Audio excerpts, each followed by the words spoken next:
pinggiring bengawan tansah setya menteni sliramu ya iya ya iya iya eleng-eleng jamane semono wis ndungkap pitung ketika ning pinggiring bengawan saben-saben sansaya kelingan yuk janji tresna kang janji kasuci ning lair sing ati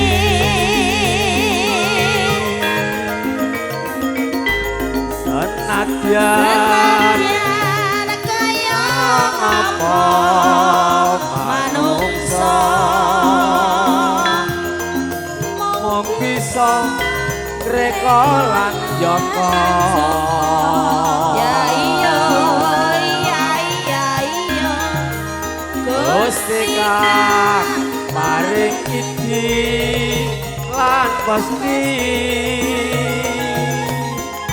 kita sak derma nglampahi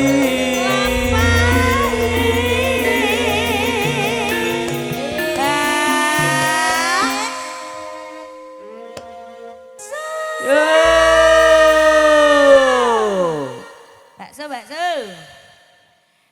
sahur ning pinggiring bengawan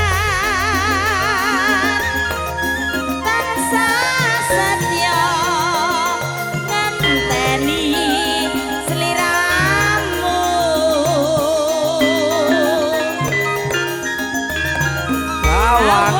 gawang esamu wong ayu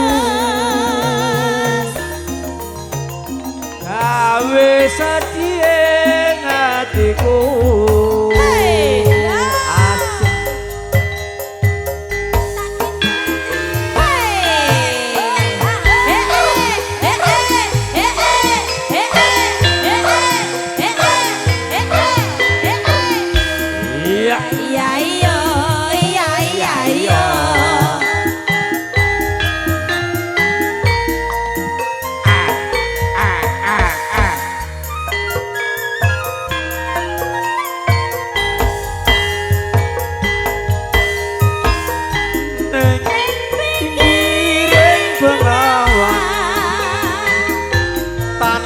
setya ngenteni sliramu ya iya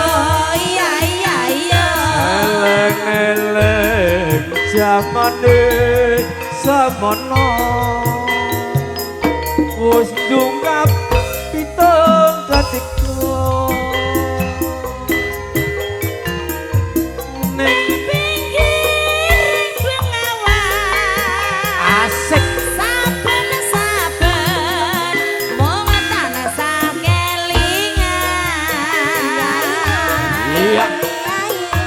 Iya. Prasetya ing janji kang suci kita sak demo nglampahi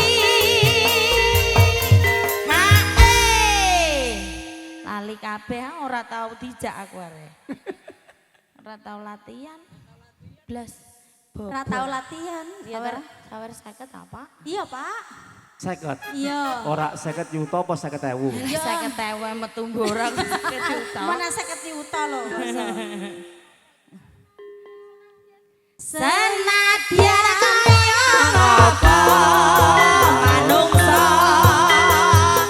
ora bisa reka lan tangga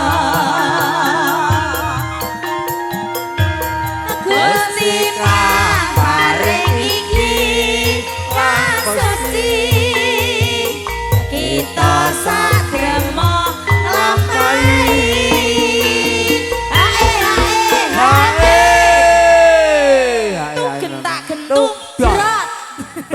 gentung. Jrak. Eleh rawani nyerak. Rawani kandhani kok. Nyerake iki nganggo irama. Nganggo irama. Nganggo irama. Iki payah panas, ngene wayah adem bae. Au au au au au. Aja mbok ngono. Beko iku kosel-kosel ning kono. Iki nek nganti aku merangsang aku ora tanggung lho ya. Lah iya. Ku malah gulung-gulung ning kono kapok kowe. Gulung-gulung udo. Dan kocur iki. No. Dalem. Iki ana pandangan ingkang ngendika Mas Yono, Nggih. Sohibul Bait lumantar aku. Oh nggih. Ya toh? Nggih. Nek tempe Heeh. dilebokke ning nggone lontong jenenge apa? Tempe arem-arem. Remarem. Heeh. Tapi nek lontong dilebokke ning nggone tempe, Merem-merem. Lontonge sapa karek? Apa ya, Bu, ya? Karek lontonge sapa? Lontonge sapa? Nek lontonge jenengan ya ora merem-merem. Kiyer, Terus kiyer. turu. Ngono lho, Ada Bos. Puasa. buh ki. Ya aku keringetan mlebu ning peripat ki lho. Iki lho Mas Yono do saru Mas. Jenengan sing marai saru. Mbak Fitri, Lho nek pangapunten lontong nggih, Mbak. tenan lho ora ngapusi lho. Ya Lho, toh. lontongnya lewat. Ning pinggiring bengawan wayah sore tansaya kelingan Ya iya, iya iya iya. gawang-gawang esemu wong ayu we sadie hatiku. Nggih. Iya. Bengawan sorene sampun. Kok ana udut mang entuk udut, Mas?